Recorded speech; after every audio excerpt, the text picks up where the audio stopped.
Okay, welcome back to After the Chaos. Now, Angela, this is actually my favorite part because I have so many thoughts and feelings. Like when we're going through these conversations, I want to be like, but wait, but what about that? So I'm glad we get a moment to sit and talk. Let's process, some of the things that we talked about with John today. Oh my gosh. Um, he's amazing, by the Amazing. way. Amazing. Amazing. Like what just like a great human, so clear, so grounded. He talked about being your authentic self, and like that just comes across so clearly with him.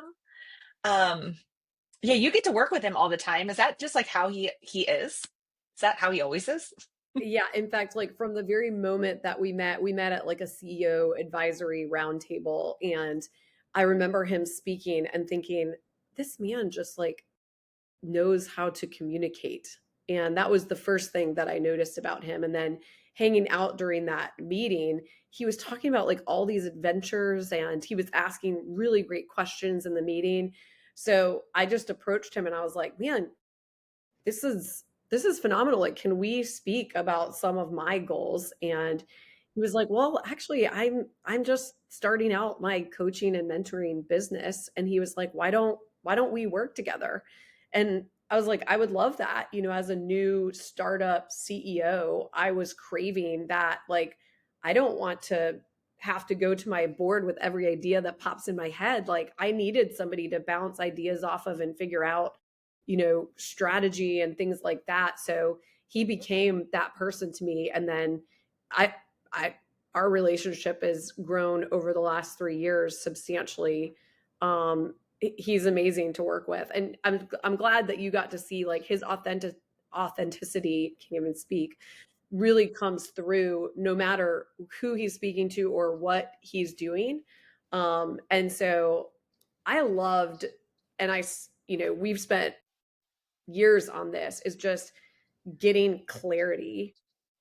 And I feel like so many leaders, if you ask them, like if you just put their people in a room and said, hey, what is the why behind your organization? Like what is the mission? Yeah. Um, and you just like had them go around, would they say what the CEO says? Would they all say what each other said? Or would it just be a splash of like 12 different things? And I think for most organizations, it would be a splash of like 12 different things. And most CEOs Yeah. would be like, well, what do you mean? I thought you guys knew and understood like what we were trying to do here. And John has really instilled that into me through our coaching and mentoring, is just this clarity of thought and the amount of times that you have to kind of distill that message down and into the team, and every Mm, understanding like what is the problem that we are solving, who are we, why are we doing what we're doing, and instilling that clarity into the team just over and over and over again till you are sick of saying it, is really yeah. what creates this success.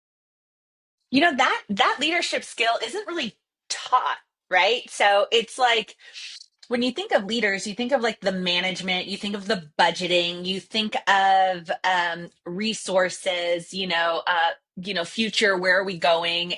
And especially in healthcare, we're acquiring new hospitals and what's growth and it's, staffing and, there's all of these like logistical decisions that need to be made by leadership.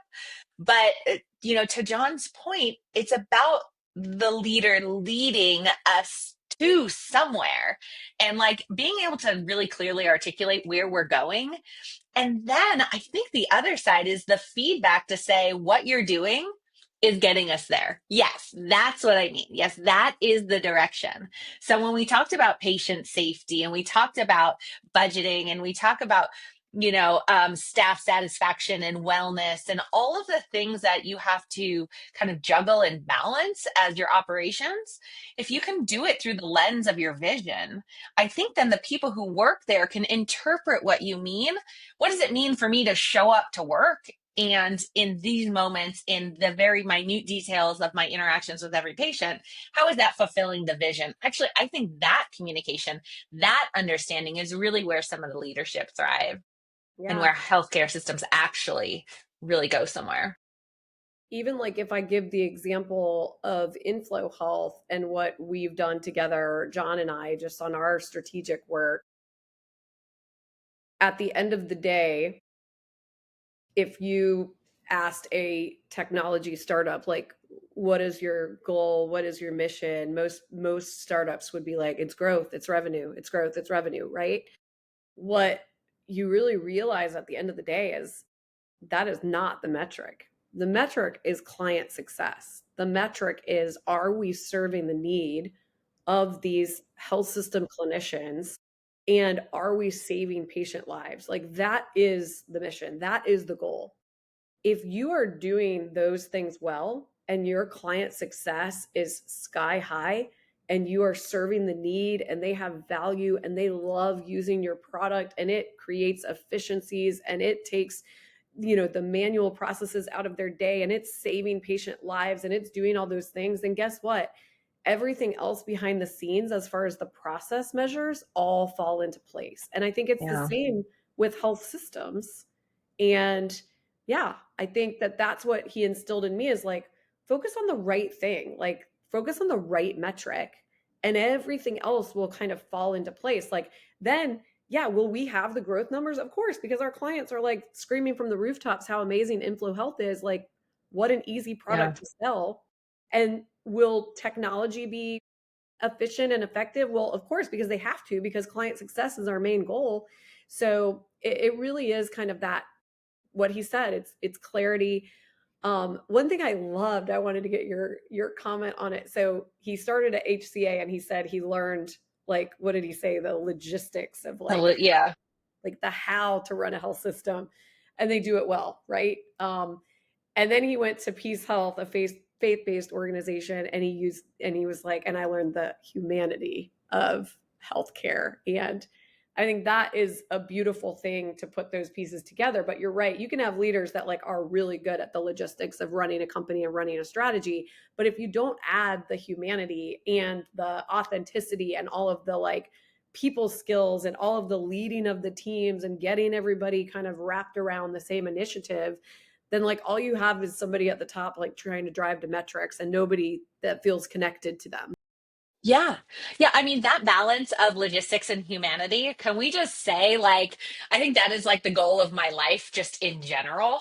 Like, I want to like be good at things. I want to be efficient. I want to like get things done. And I like want to like experience my life and have connection with others. And I think that if you translate that to a leadership role, we say this is work and it is, right? We're running businesses, but these are our lives. Like the people who show up every day, this is their life's work. Like these are our experiences. And if you have a leader who understands that those are two things that absolutely need to be developed and honed and utilized, and they work best in interaction together. It's kind of like what we've been talking about with operations and technology. Like you can't have just technology to solve your problem, and you can't run your operations without technology. It's that both of those do things well, and then when they come together, it's the interaction between them. That's the magic, right? And it's a give and take. Humanity and logistics, it's never one or the other, and it's not an even balance at any moment. It's kind of this fluidity that needs to be understood. And I feel like you can feel it in a leader when they get that perspective, when they get that framing of their role. And I think one other thing he really kind of just highlighted to me is leaders are people, right? They're not going to do everything right. They're not going to know where to go. There are people like John out there who can help them and support them if they're willing to ask for help. But at the end of the day, we're all in this together, and they're trying just as hard as we are to maintain that balance and to do the right thing, and to try to understand how we can better care for our patients, run businesses. All of us have jobs, and do better for our communities. It made me just feel the compassion for those with the big jobs at top. I agree. And a lot of people will sit here and listen to that and be like, "Oh, I feel so sorry for the CEO." But like Yeah. honestly, like, it is it is lonely at the top at times, and it is a struggle. It is not as easy as people think it is. They think it's just like standing up there and like telling people what to do, and that's just not true. You're many Yeah. times, you have a burden on your shoulders for sure.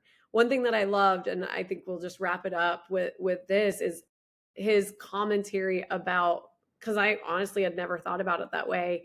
He talked about COVID and the chaos that COVID Mm, experienced and what a beautiful thing he saw yeah. happen within his health system, and how, beauty can be found in chaos, and that he saw his team come together in a new way, and he saw innovation in a new way, and he saw, everybody come behind a mission in a way that he had Yeah. never seen in an organization. And sometimes we put such a negative connotation on chaos, but in the end of the day, like, there's a lot of innovation that comes out of really stressful, pressure testing and chaotic and complex situations, that I think we don't give enough credit to. Yeah, I think the pressure can sometimes be the clarity that we need to suss out what's important and what's not important. There's so much to decipher and there's so much to understand. And sometimes when you turn up the heat, you turn up the urgency, it allows us to really hone in on our values, our principles, and really be able to align what we're doing with where we want to go. He just was such a gift. He laid it out so clearly. Yeah. I just loved our conversation. Same. All right. Thank you guys. Thanks for attending, and look forward to the next podcast together. Thanks, Angela. Bye.